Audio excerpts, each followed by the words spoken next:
Christian Moore leading things off, 15 bombs. He and number 2 hitter Blake Burke are fighting for the all-time lead, if you can believe it, at Tennessee in home runs to head home with a win. High and deep, James McCoy is back. That's a leadoff home run for Christian Moore.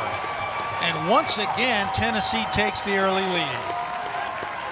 Well, it was high, and we weren't sure if it was going to be deep. That wind is blowing out to right, or it has been for most of the day.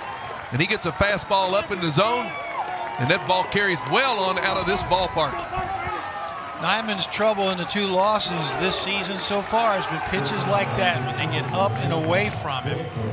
And you pay the price when you make that kind of mistake against this Tennessee lineup, which leads the Southeastern Conference in 8 different offensive categories. Given as an error, but I mean right on the button, but tough way to end your streak. And he goes high and deep to right. Back-to-back bombs for the Volunteers, who you can tell rolled into this game ready for some revenge. Same spot. James McCoy had no choice but to simply escort the baseball out of the yard. It's 2-0 Vols.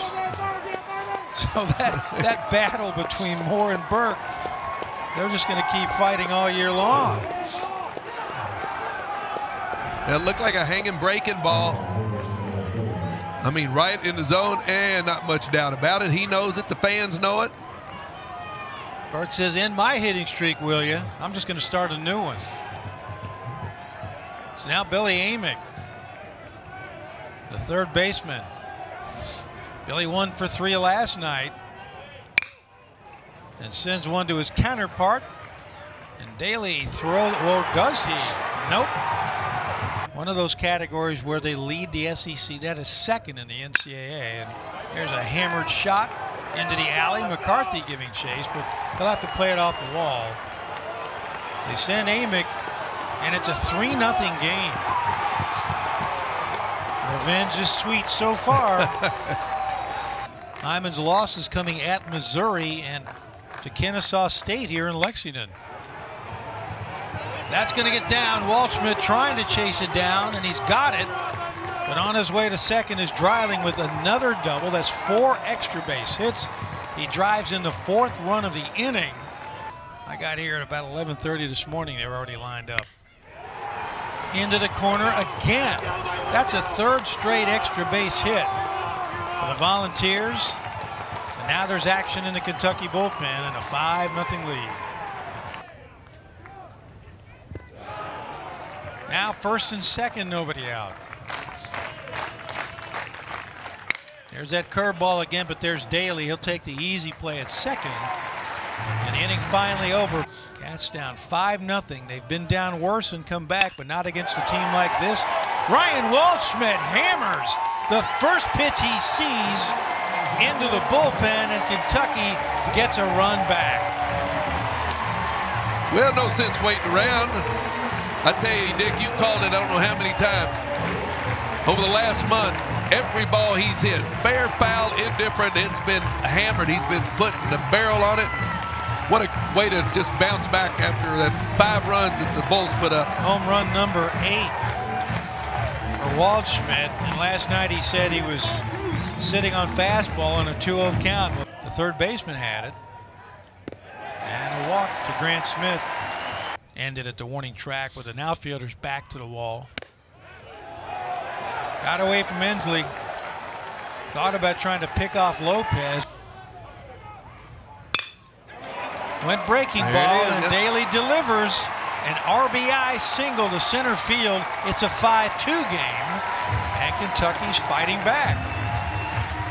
Only 5 losses. Tennessee is 31-7. Well, that was almost a balk, I thought.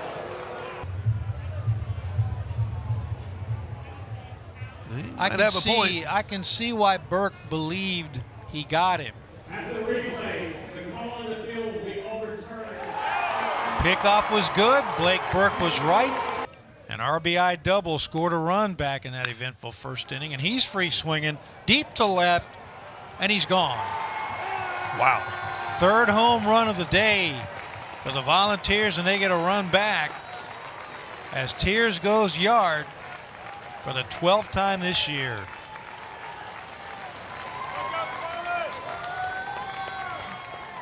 Opposite field, no less. Opposite field, yeah. That's not easy to do in this park. Of course, wind's kind of settled down, but if it's blowing at all, it's blowing to right. So I'll make it 6-2 Volunteers. And Dylan Dreiling will try to keep things going. Just now landed. In fact, he hit a home run earlier this season, regular season. And again, the 1-2. Goes the other way. Infield cheated toward the bag, so the hole was there with the runner at first. Now they're loaded as he hit him with an off-speed pitch. That is high but not deep enough. Tears back to the track and then on the way in makes the grab. And even how he got to go to Missouri to play baseball. Ball's hammered. Into the corner and gone. Just cleared the fence. Another home run for the Orange. And Tennessee here to play long ball. So Dreiling leads off the inning and makes it a 5-run game again. Just fair, just over the fence. Take another look. Well, we don't sell him low because once you get those other guys in the lineup, but he's leading this team in RBIs, and this is a pitch that he just drills to right field. It doesn't get very high off the ground. It's got to be a comforting feeling when you jump out with 5 runs and know you got Drew Beam on the mound. Hard shot off the mid of Grant Smith, and folks, you don't see that very often. But Hunter Inslee at the plate. Runner goes again, and Burks cannot handle the exchange. And that'll put a man on first base. That's off speed, that's a base hit. Waldschmidt scooping and throwing. They'll cut it, and it's an 8-2 game. Christian Moore with the RBI, his second of the day. And now Blake Burke. Woo! Daly takes extra bases away from Burke. But a good ground crew can affect a ball game like nobody's business. Waldschmidt picks up another base hit, his second of this afternoon, his 4th of the series. He goes the other way into the left field corner. That's going to find the fence. Waldschmidt with great speed.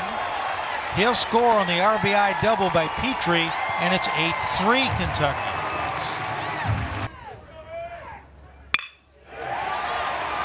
Grant Smith with an outstanding at-bat and the base knock up the middle. RBI single. It's an 8-4 game as Petrie comes across. Goes the other way. Cats are catching up with Beam right now, and it looked like he left that pitch up in the zone. Breaking pitch. Easy play for Amick. A long throw. How about that pickup by Burke? Oh! Changes speeds and Tears dumps it into left. Waldschmidt cuts it off. Burks fumbled the exchange, so never had a chance to throw him out.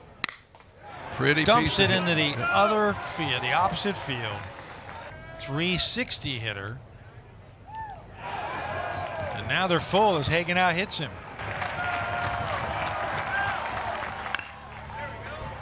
Big hop for Petrie. He's got one play and just barely makes it for the Volunteers as they batted around 5 extra base hits. And Devin Burks leads off with a base hit, first pitch swinging. And so he gives Kentucky a leadoff batter, and now that's going to be trouble. Curley. Waldschmidt beats it out. Lopez 1 for 3. And it's speared by Combs, and that'll do it. Good play. Wildcats put 2 on, but pop-up, comebacker. 3-1. Like that? Yep, that's a good hitter's count. Yep. And that's a good hitter, and that's the second home run of the day for Dylan Dreiling. And The Vols are back on top by 5. Well, we mentioned it. They just keep playing add-on, averaging 10 runs a game. So you know when they scored 5, they're thinking of scoring 5 every inning. And he gets him a 3-1 pitch, and he does not miss it. He knows it. Took advantage of that win, but I think that's out regardless. So now it's a 5-run disadvantage again for the Wildcats. Eli, just a true freshman. Yep. Tied him up. Nice pitch. Big, slow breaking ball. That'll do it. A stylish way to end it for Combs as he strikes out the side.